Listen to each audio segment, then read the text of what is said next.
Nokia, Samsung, Huawei, Tesla, pihak general motor Motorola. Assalamualaikum warahmatullahi wabarakatuh. Kembali bersama Awal Tips di sini. Beberapa bulan lalu, media internasional membuat lagu yang sangat menyayat hati. Dalam lagu tersebut, liriknya menyebut hampir semua merek barang elektronik hingga kendaraan yang memakai produk baterai. Mirisnya, orang-orang tersebut bernyanyi di samping tambang yang tanahnya kaya raya, sementara penduduknya berada di bawah garis kemiskinan. Saking miskinnya, bahkan pekerja-pekerja yang bekerja di tambang tersebut mempertaruhkan nyawanya untuk hidup.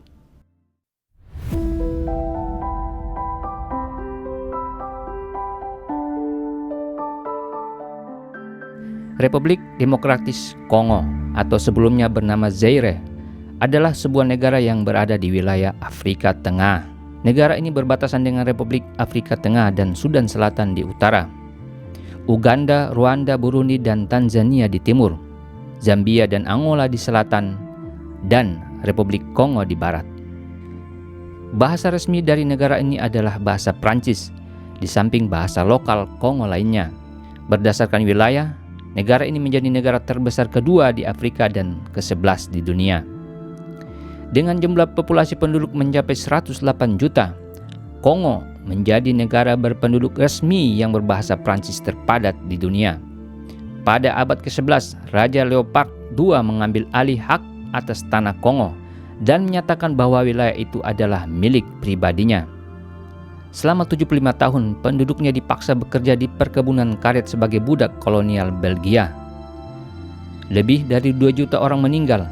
Bahkan ada data lain yang mengatakan jumlah korban mencapai 20 juta jiwa. Sebuah pembunuhan massal yang tak main-main, walaupun atas nama industri dan pekerjaan. Hingga akhirnya Kongo memperoleh kemerdekaan dari Belgia pada tahun 1960. Pasca kemerdekaan, negara ini menjadi negara yang penuh konflik berkepanjangan, mulai dari gerakan separatis, perebutan kekuasaan, kudeta, penghilangan paksa, penyiksaan, penangkapan orang hingga pembatasan kebebasan sipil. Semua tak lepas dari sumber daya alam Kongo yang sangat kaya raya. Harusnya penduduk yang tinggal di negara ini hidup dalam keadaan kaya raya. Tambang koltan, kobalt, tembaga, intan berkualitas industri, permata, emas, perak, uranium, bauksit, biji besi, dan batu bara ada di negara ini.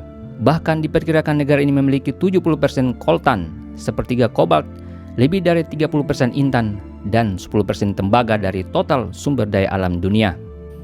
Maka tak heran, di tengah krisis yang berkepanjangan, penduduk Kongo mesti bergelut dengan pekerjaan tambang yang merupakan penghasilan utama dari negara tersebut. Di antara tambang-tambang tersebut, koltan dan kobalt adalah tambang terbesar. Digunakan sebagai bahan baku kendaraan listrik, telepon genggam, komputer, kamera, dan alat-alat elektronik lainnya, memenuhi sepertiga kebutuhan dunia. Tambang ini menjadi primadona bagi penduduk Kongo. Ada 8.000 pekerja tambang legal yang bekerja untuk perusahaan tambang. Sementara itu, ada 40.000 anak-anak yang tercatat sebagai pekerja ilegal yang bekerja di tambang tersebut. Banyak pekerja tambang yang hanya memakai alat sederhana. Kondisi ini diperparah dengan lokasi pertambangan yang sangat buruk. Pekerja dewasa maupun anak-anak dan perempuan tanpa pelindung yang memadai. Setiap harinya, pekerja itu menggali hingga ke dalam 200 atau 300 meter dalam tanah. Mereka bekerja dalam 12 jam per hari. Sayangnya, usaha mematikan tersebut hanya dibayar sekitar $2 atau 30 ribuan per hari. Sementara itu, ada sekitar 2.000 orang yang meninggal setiap tahunnya. Meninggal akibat gangguan pernapasan, infeksi kulit, atau kecelakaan kerja.